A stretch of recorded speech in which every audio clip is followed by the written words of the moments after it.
When people first hear about cryptocurrency, they usually hear two names, Bitcoin and Ethereum. But which came first and what makes them different? Let's break it down in simple terms so you'll finally understand. Bitcoin and Ethereum are the two biggest cryptocurrencies, but they weren't created at the same time.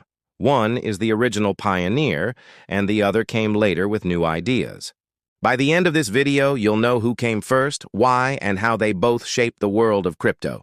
So let's get the big question out of the way. Bitcoin came first.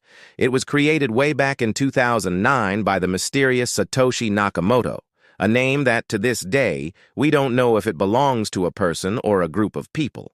Bitcoin's mission was simple but revolutionary, to be a decentralized, borderless digital form of money that no single government or bank could control. It was the very first cryptocurrency, and it laid the foundation for everything that came after it. Think of it as the blueprint for this entire new world of digital finance. It proved that a peer-to-peer electronic cash system could actually work, securely and without a middleman. Fast forward a few years, and Ethereum arrived later, in 2015 to be exact. It was created by a young programmer named Vitalik Buterin, along with a team of brilliant developers. They saw what Bitcoin had accomplished and thought, what if we could do more with this blockchain technology? While Bitcoin was focused on being digital money, Ethereum had a much bigger vision, to become a platform for building decentralized applications, not just for handling a currency. That's why you'll often hear Ethereum described as the world's decentralized computer. It took the core idea of a blockchain and expanded its capabilities exponentially. This brings us to the first key difference, their purpose. Bitcoin was designed to be a store of value and a way for people to transfer money directly to each other, anywhere in the world, without needing a bank. Its simplicity is its strength. Ethereum, on the other hand, was designed to let developers create what are called smart contracts. These are essentially programs that run automatically on the blockchain when certain conditions are met, without any human intervention. So, while Bitcoin is often compared to digital gold, a safe asset to hold, Ethereum is more like a digital playground for apps and innovation. If this feels like a lot, feel free to pause and re-watch this part because it's the most fundamental difference between them. So why does it matter that Bitcoin came first? Because Bitcoin was the first, it became the most trusted and recognized cryptocurrency. It's the OG of crypto, the one that proved the concept and gained the most widespread adoption. Its long track record has given it a reputation for being secure and reliable. Ethereum, on the other hand, learned from Bitcoin's journey and expanded the idea. You could say that without Bitcoin paving the way, there would be no Ethereum. But it's also true that without Ethereum, the crypto space wouldn't have many of the exciting applications and services we see today, like NFTs or the entire DeFi or decentralized finance ecosystem. They built upon each other's successes. Let's touch on the technology side, but I'll keep it simple. Bitcoin's blockchain is designed primarily for one thing, recording transactions. It's incredibly strong, secure, and has never been hacked, but its functionality is intentionally limited. Ethereum's blockchain is much more flexible. It allows developers to write and execute complex code directly on the network. This flexibility is what opened the door for things like decentralized finance, where you can lend or borrow money without a bank. NFT arts, which proves ownership of digital items.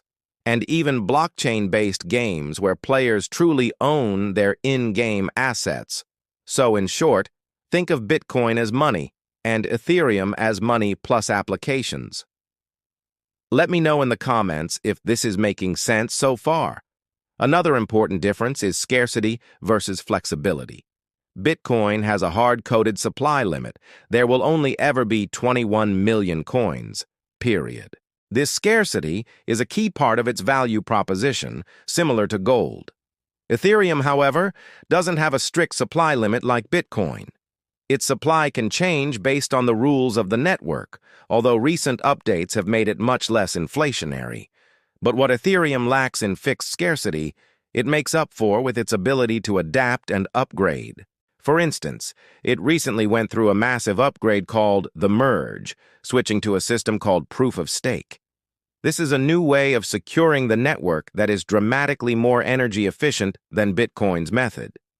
This brings me to some common misconceptions. Some people think that Ethereum is trying to replace Bitcoin, or that it's a Bitcoin killer. That's not really the case. They are designed for fundamentally different purposes. Bitcoin is focused on being a secure store of value, digital gold.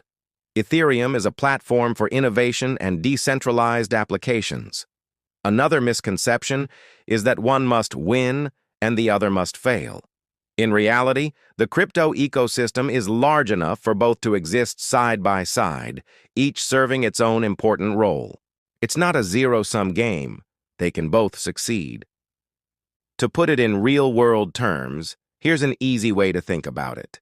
If you want to save money safely over the long term, buying and holding Bitcoin is like buying digital gold. It's meant to be a reliable store of value. But if you want to actively participate in the world of Web3, like borrowing, lending, trading NFTs, or playing blockchain games, Ethereum is the network where most of that activity happens. They are simply different tools for different jobs, each with its own strengths. All right, let's do a quick recap to make sure it all sticks. Bitcoin came first in 2009 as the first ever decentralized digital money.